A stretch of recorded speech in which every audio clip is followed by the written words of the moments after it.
Breaking news, the Cubs have one of the worst records in the National League. Did we see it coming? Sports Talk Chicago. Here with Jon Zaghloul. Appreciate all of you tuning in.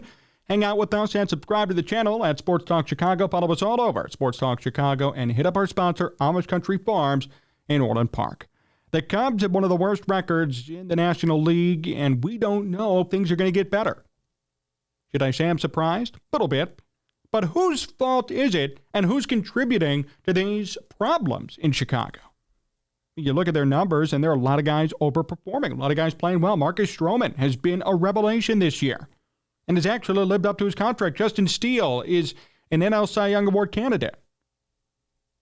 The Cubs' top three rotation pieces have done great. Stroman, Steele, and Smiley all have ERAs under 3.5. Christopher Morel's been called up and has 9 homers in 17 games. So what's the problem? What's going wrong? Well, there are a couple of things. Some of them you may like to hear, some of them you may not. Right now, the Cubs have players who are highly touted, whether signed for a lot of money or have been promoted probably too soon, who have simply not performed. And this is going to be unpopular, but I don't care. I was a huge fan of Matt Mervis, and I called for his call-up in April. And I said, why have you kept Eric Hosmer to be the starting first baseman? He has done nothing, and he's now been released by the Cubs. Great move. But unfortunately, his young replacement, his hotshot replacement, who had 36 home runs last year in AAA, has actually been worse, and there's no explanation as to why. And it's scary. Now, granted, Matt Mervis is only 18 games into his professional baseball career, or Major League Baseball career, but he's hitting a .194. His OPS plus is a 59. He struck out 23 times and only walked 7 times. Clearly, we have a problem.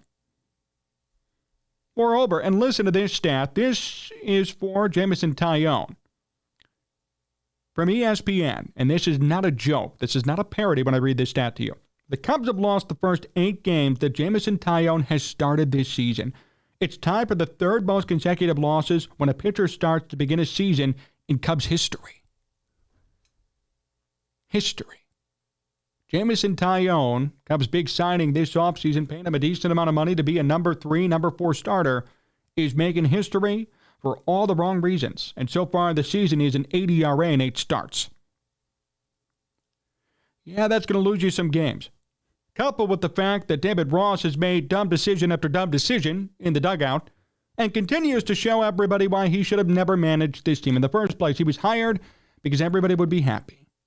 He was hired to give the illusion that the 2016 team was still alive and well when they really weren't. In fact, he's really the only piece left of that 2016 team on this team besides Kyle Hendricks, who sucks still. They hired David Ross to be a fan favorite, and David Ross is a fan favorite. And, I'd really love to see David Ross in the booth. Maybe he should be the next Cubs color analyst. I'd be perfectly okay with that, but he's not a manager. He's not a manager. And for years and years, I've seen Cubs fans parade Ross, Grandpa Rossi, and all these things. And this is the problem with Cubs evaluators at times, even people who claim they're non-biased. They love the Cubs. To the point that they die for the Cubs, and they die on hills for the Cubs. Newsflash. The record doesn't justify you dying on any hills for anybody on this team. David Ross, public enemy number 1. David Ross should probably be fired. Just saying, unless things unbelievably turn around. And I'm okay with this team not being some big-time contender. A lot of people put unfair and unreasonable expectations on this Cubs team. I knew they were going to be 500 at best, and that's fine. But they should be better, and even their run differential suggests it.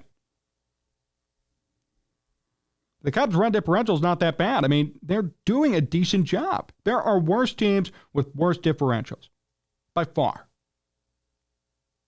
They still have a 24% chance to even make the postseason as we speak. Their Pythagorean win-loss, according to run differential, is 27-26. They should be a game above 500 based on run differential. They actually have a positive 5 run differential as of this recording. And yet, they're 23-30 on the season. 23-30 when they should be a game above 500 and in the thick of the NL Central race. So when that happens and the run differential's off, more often than not, it actually gets pointed back to the manager because that's when the human element kicks in. Okay, who's making mistakes? Who's screwing up? Because statistically speaking, based on the number of runs they've scored, the number they've given up, they should be good. They should be above average to an extent. So when that's not happening, the one thing left to account for is human error. And David Ross, you're number one on that list.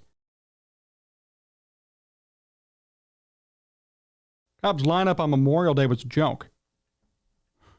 Saw everybody commenting on Twitter saying, is this a AAA lineup? Why is this lineup on the field right now? Why are the Cubs trotting out these sorry players? I've seen all that stuff on Twitter.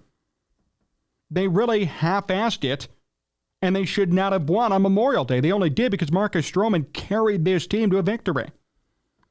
Look at this lineup. Mastrobuoni and Tauchman, Rios, Mervis, Barnhart. I mean, what the hell's going on here? Why are you playing your AAA guys? Probably learned that from Joe Madden.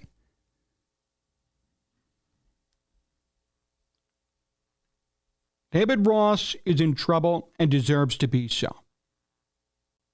And what doesn't help him is the players the Cubs signed to big contracts are not working out. Jameson Taillon's been a complete and utter bust. Matt Mervis, everybody excited, big call-up, oh my goodness, he sucks right now. He does. Cody Bellinger is still hurt. And the Cubs can only do so much with what they have available. Nico Hoerner's hit a slide. Patrick Wisdom with 14 home runs is hitting .224. Tucker Barnhart, Mastrobuoni, and Tauchman all do not deserve to be in the lineup either. Barnhart is a .169 batting average. And then every fifth day, the Cubs are essentially guaranteed a loss when Jameson Taillon pitches. Not kidding, literally. Again, the stat, the Cubs have lost the first 8 games that Jameson Taillon has started this season. It's tied for the third most consecutive losses when a pitcher starts to begin a season in Cubs history. Oh yeah, they don't have a closer either. It was Brad Boxberger, but he's 35 years old and has never really been able to close a game. Now they're relying on Mark Leiter Jr., but who knows how long that's going to last. Michael Fulmer was a complete joke. They have nobody to close out games down the stretch. And Kyle Hendricks, who's finally come back from the IL, has a 6.23 ERA. There are a lot of problems with this team. There are a lot of good parts, too. But the problems are forcing the Cubs to die as we speak. To be at 23-30, it is concerning if you're a Cubs fan. And I've heard you loud and clear all over on social. Cubs fans want answers, and you know what? They deserve answers. If you went into this season thinking they were going to be a big playoff team, then that's your fault. But if you're thinking, hey, why are they 23-30? Fair question. Very fair question. Considering what they have, the talent they have on this team, and who's performing right now. I'm not saying this is an all-star roster. I'm not saying this is the end-all, be-all. I'm not saying they're better than 2016, but you have some quality players on this team and some who are overperforming and putting in great performances. Dansby Swanson is still playing well, surprisingly. Ian Happ has done good when healthy. Christopher Morel, 17 games and 9 homers, and it makes you wonder why the hell was he in AAA? Thanks, David Ross and Jed Hoyer. Big mistake there on evaluation and talent.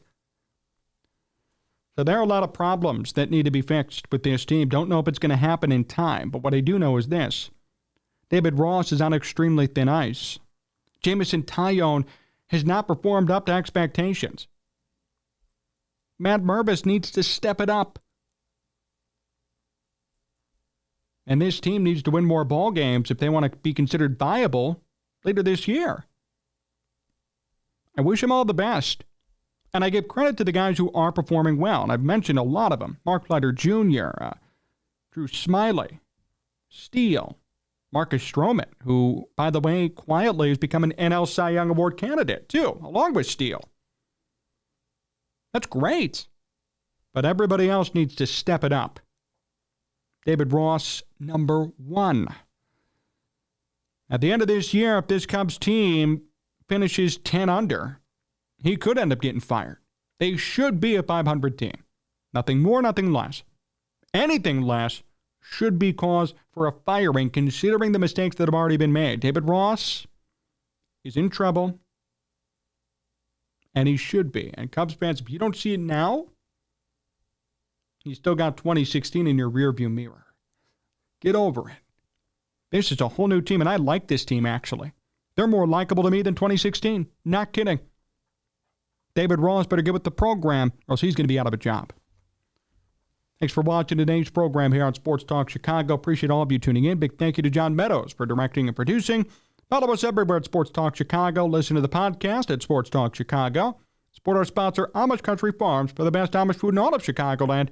Hit them up today in Orland Park and tell them we sent you. So long, everyone.